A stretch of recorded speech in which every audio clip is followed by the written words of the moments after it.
ఓం కశ్యపాత్మజాయ విద్మహే వినతాపుత్రాయ ధీమహి తన్నో గరుడ ప్రచోదయాత్.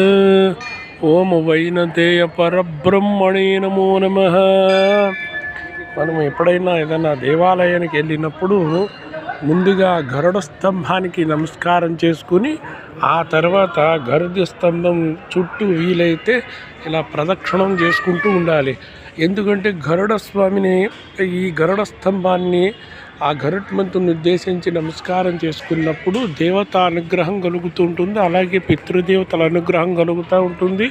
సమస్తమైనటువంటి దేవతల్ని ఆహ్వానించేటువంటి గరుడుడి యొక్క అనుగ్రహం కలుగుతుందన్నమాట. ఈ గరుడ ఎక్కడైతే, అందుకే దేవాలయాల్లోని ఆకాశం అందుకుంటుందో అన్నట్టుగా పెడుతూ ఉంటారు కొన్ని దేవాలయాల్లోని.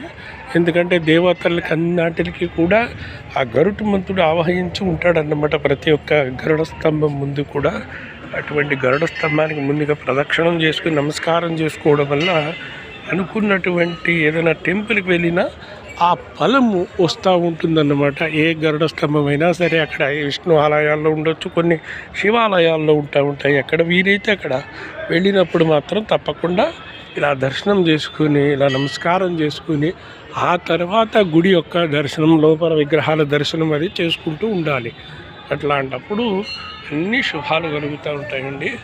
ఎందుకంటే మన పురాణ శాస్త్రాల్లోని ఎన్నో రకాలుగా చెప్పినటువంటి అంశాలన్నీ కూడా ఈ గరుత్మంతుడిని ఎంతగానో కీర్తించినటువంటి తత్వం మనకు తెలుస్తూ ఉంటుంది. అటువంటి గరుడుని మనం ఈరోజు దర్శనం చేసుకుంటున్న గరుడ స్తంభాన్ని. ఓం నమః శివాయ.